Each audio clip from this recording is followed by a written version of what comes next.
All right, everyone, welcome back to SpinoCast. Oh my gosh, I'm loving this. I wasn't sure if I was gonna like doing this every day, but I like it. I like just dumping all of my casual, what comes to my mind first thoughts. That makes sense. Yeah. English. All right. So let's jump in. We're talking about the third installment in Prehistoric Planet today, Freshwater. And this one might be my favorite. Spoiler alert, my favorite episode so far. I've only seen the first 4 at this point. I watched 2 of them yesterday. But this episode is great. So the episode starts off, let's just jump into it, with a group of pterosaurs, which were unnamed, if I remember correctly, all chilling on the side of a cliff near a waterfall, and a pack of velociraptors consisting of 2 males and a female end up scaling down the side of the cliff to hunt them. This is one of the coolest dinosaur-related things I've ever seen. This whole sequence was awesome. And the velociraptors end up splitting up and tackling one of the pterosaurs, which causes a ton of chaos amongst the pterosaurs. And they end up dropping the one that they caught. So the female velociraptor ends up bailing on the 2 males and using her feathers to sort of gracefully fall down the side of the cliff like a snow leopard going after its prey item. And it was just the coolest shot, just the panned out shot of her just diving off the cliffside and sort of gracefully rolling down the rocks as she makes her way down.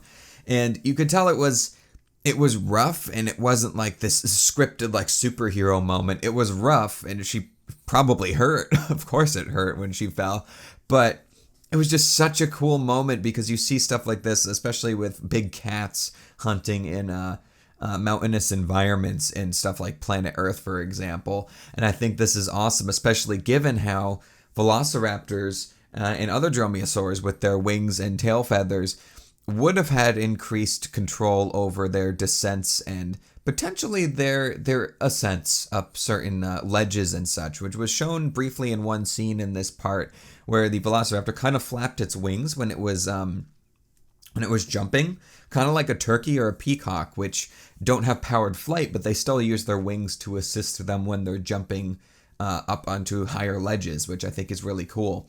And consistently, I love the way the velociraptors move. The models look amazing. Their movement, I love how they incorporate their tails and their wings into their turns and everything to keep them balanced, which I think is awesome. And yeah, I just love too how when the female rolls down the cliffside, it takes her a second too. Like she obviously was a bit disoriented when she fell all the way down. So like I said, it wasn't a superhero moment or anything just super cool that was happening. It really just felt like a natural impromptu decision given the circumstances that happened with the velociraptor hunt. So she kind of looked around, found the pterosaur corpse, and grabbed it and ran off. So that was an exhilarating start to the episode, and that's one of my favorite scenes in the entire show so far. And the scenery is just gorgeous as well. And if we skip ahead here, we are greeted with... Is this the next part here? Oh yeah, the T-Rex is the next part. Okay, so we are greeted with another T-Rex scene. This time, it is a male Tyrannosaurus Rex who took down a Triceratops. So we get our first look at a Triceratops, a dead one, but it's a Triceratops. And I really like too how they didn't feel the need to show the hunt, but they showed the aftermath, and stuff went down with this T-Rex because it has a huge scar in its upper leg. It's got a bunch of other scars as well. I forget some of the more detailed ones, but the tip of its tail is also missing too, which is really cool.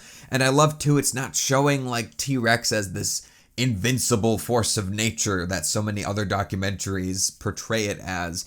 It was just an animal. It was a large predatory apex predator, and all apex predators get injuries. I mean, herbivores, their prey items are constantly evolving and adapting to counter attacks from the predators that go after them. So I think it was just really cool that it's showing this constant struggle between predator and prey, and not one necessarily always has the upper hand on the other. And we get to see it eating the Triceratops here. One thing that was a cool detail, whether it was intentional or not, my friend Eric pointed it out, that it was thought that T-Rex would eat the flesh on the back of the neck of Triceratops, because there was a lot of really nutritious, rich flesh there apparently.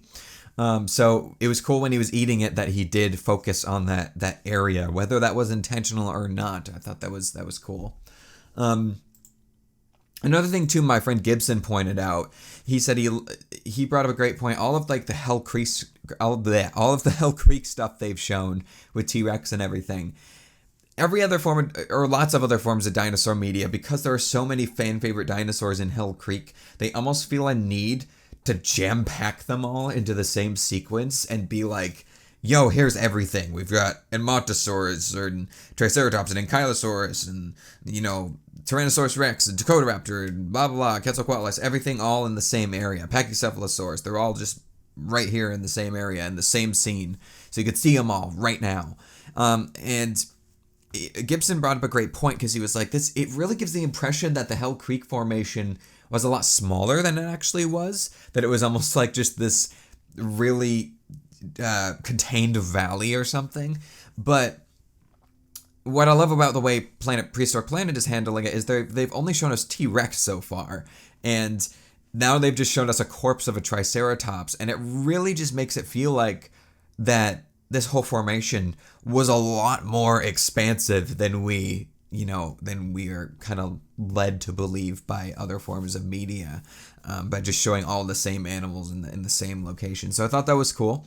Anyway, we get a T-Rex mating scene here. The female approaches the side of the woods, and the male does an awesome throat gurgle bellowing noise to attract the female, which the sound design was just stellar. And then she accepts him. They end up mating, and that was pretty much that scene there. It was an okay scene. It had some cool stuff. It was probably my least favorite scene of this episode, if I'm being honest, if I'm remembering. Yeah, I think it was probably my least favorite scene of this episode. I still loved it, just like the Cacernosaurus scene from Deserts last time. I still loved it, but I just felt like it didn't. I mean, it showed the T-Rex's mating and everything, and a little courtship display, which was cool. And I guess the injured Rex was also really cool. I still really liked it. I guess it just didn't hit me the same way that some other stuff did in this episode. But anyway, moving on to the next part, which is the part I was really excited about.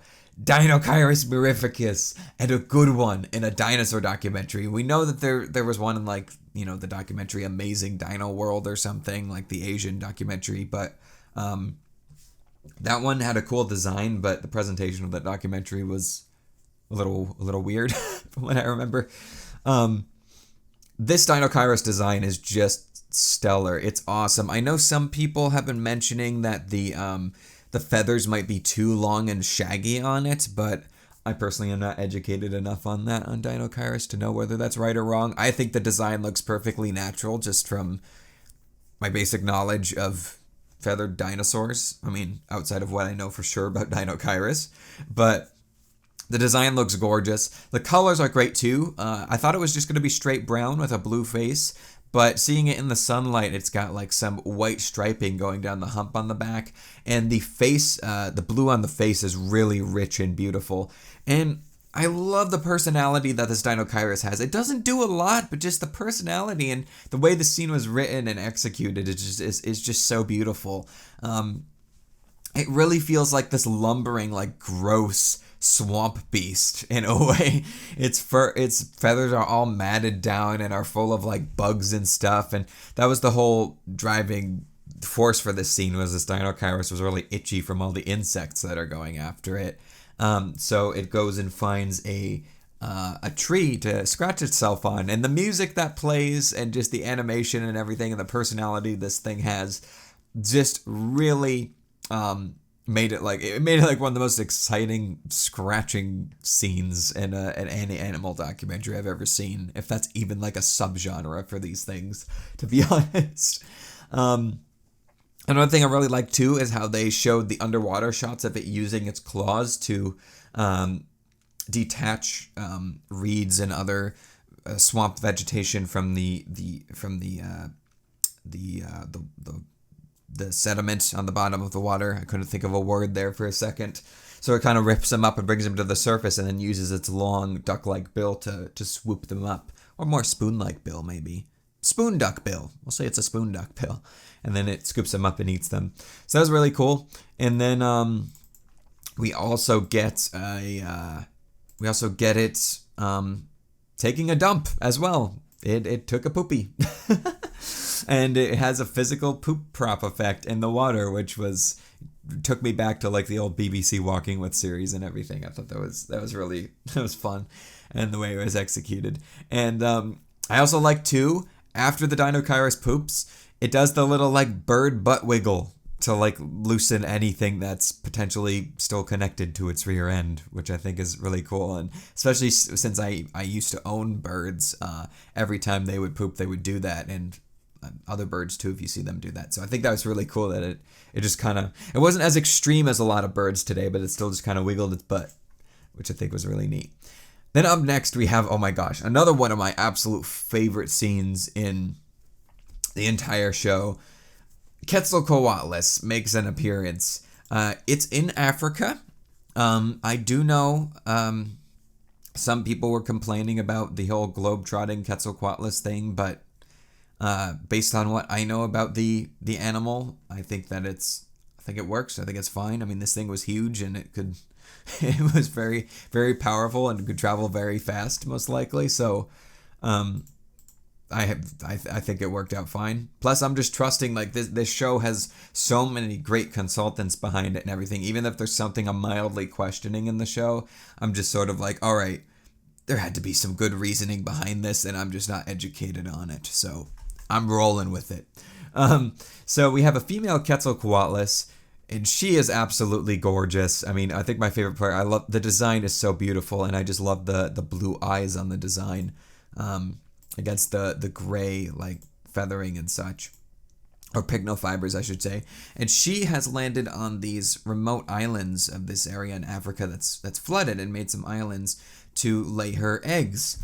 And so she lays her eggs, and this leads into one of the most gorgeous scenes in the entire show, which is a time-lapse sequence with the CG of the Quetzalcoatlus in it, like roaming around. You could see it sleeping, you could see her laying eggs, you could see her tending to the nest. Someone had to animate that, all of that, and speed it up, and it just shows the dedication to the show's quality and everything. It was so Planet Earth, and I just absolutely adored it. It was gorgeous. We also get a great shot too, and one thing that I love as darkids, if I had to pick like a favorite pterosaur group, I'd have to pick as darkids. They are just the most wacky, just awesome things. I mean, some of them are literally the size of giraffes, and they could fly. Some of them might have even been a little taller than giraffes, and they could fly. Like, how crazy is that? Quetzalcoatlus being one of them. And I just there's one scene that made me nerd out, because so many people just don't capture, or don't try to capture, one of the coolest things about Asdarkids is, in my opinion, it's not when they're flying, it's when they're on the ground. Like I said, they have a tall stature like a giraffe. They look so intimidating and so unique compared to so many other pterosaurs even. And so many figures. There aren't any like figures out there of standing as darkids that are that good. I mean, the only one that I really have is the Papo one, which is crouched down in a weird little gremlin pose. And it was just awesome getting to see this thing strutting around the forest and getting some really low shots to establish how big this thing actually was, which was really, really great. So she lays her eggs, and she leaves for a bit, and another elderly female Quetzalcoatlus ends up showing up and ransacking her nest, because there aren't enough resources to sustain both of their young on this particular island. So the other female returns, and they fight each other, which was really cool, just the beaks clashing together, and they have the most awesome like trumpeting noise sound effect for when they're screeching at each other, which is great. And anyway, so the younger female drives the elderly one off, and she manages to save 3 of her eggs, and it kind of ends there. So yeah, that was a great sequence though. It's just once again, it was a simple idea, simpler than some other more complex behaviors and ideas and scenes that they had. But the execution was off the chain in this scene, especially with the time-lapse scene, and just for nailing as darkids and having focused scene on an as darkid was just like a dream come true for me that I absolutely adore.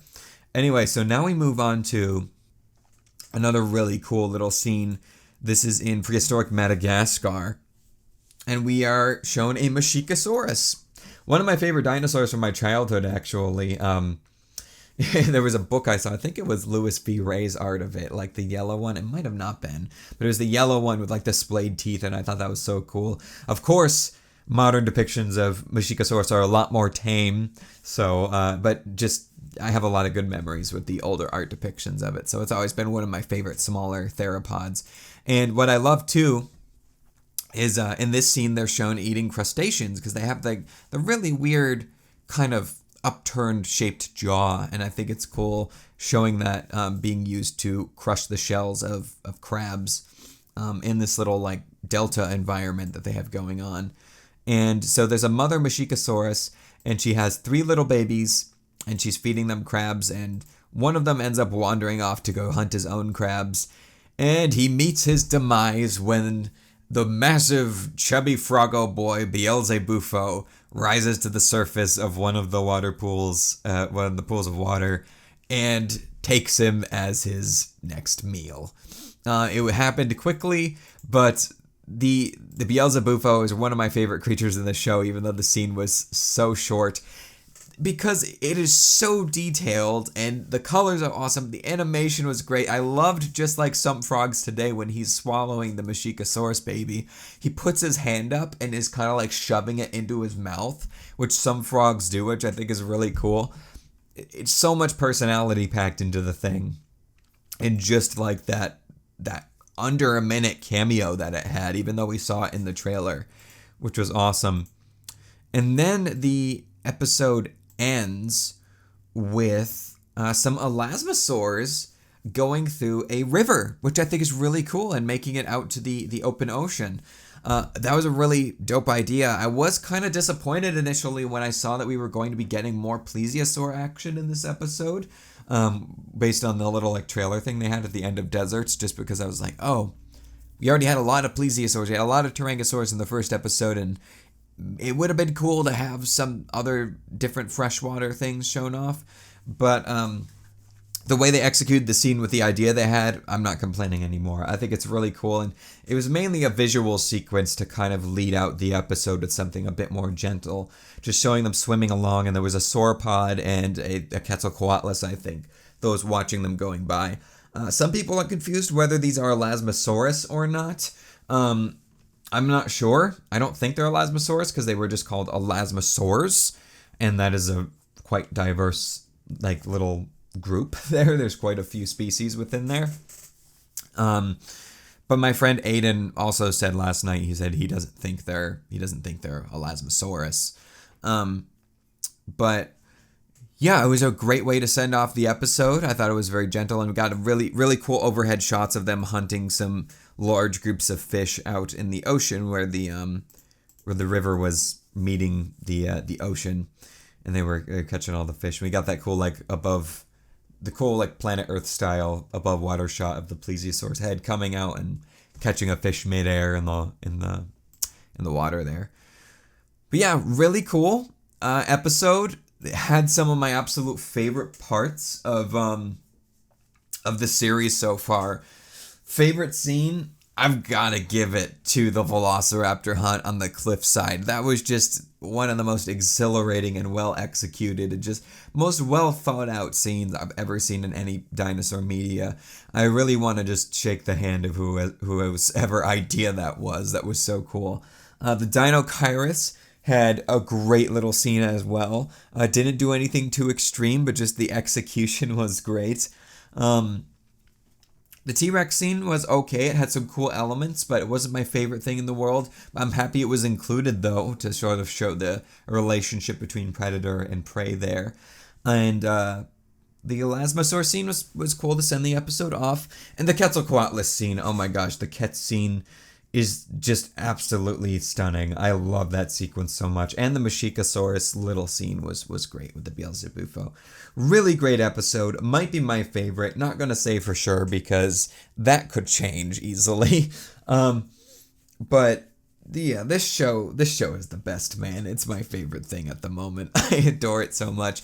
But one thing I will say, my friend Aiden had a great point, is one critique I have for this episode, if anything, and I totally agree with him, is the fact that this one I felt the content didn't justify the title of the episode that much. Because in Coasts, we had a lot of cool relationships with animals and the coastline environment.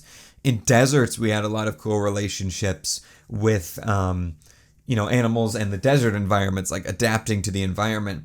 In this episode, it was called Freshwater, but a lot of the stuff that was happening just happened to be in or around fresh water. Like, it didn't necessarily have to take place in a freshwater environment, if you know what I mean. I think the Beelzebufo scene definitely is justified for that, and the ending scene with the elasmosaurs in the river, that one definitely works out because that's a really unique scenario. The T-Rex scene, literally, they just happened to be standing in water for part of it for that scene, so that really had nothing to do with freshwater. Even the Quetzalcoatlus scene, as much as I adore that one, had really nothing to do with freshwater. They just happened to be on an island surrounded by freshwater. And the Velociraptor sequence at the beginning, that one, that one I guess is a little bit better than the other two, given that there was like a waterfall that was kind of in a lot of freshwater that was attracting the pterosaurs, but still, that could have worked on any sort of cliffside or jagged environment or whatever. Regardless, though, a pretty minor complaint. The episode was great regardless, and it might just be my favorite for the content. Like the Velociraptor scene, it's making Velociraptor one of my favorite dinosaurs, just thinking about it more over the days, just the way they portrayed it. It's awesome.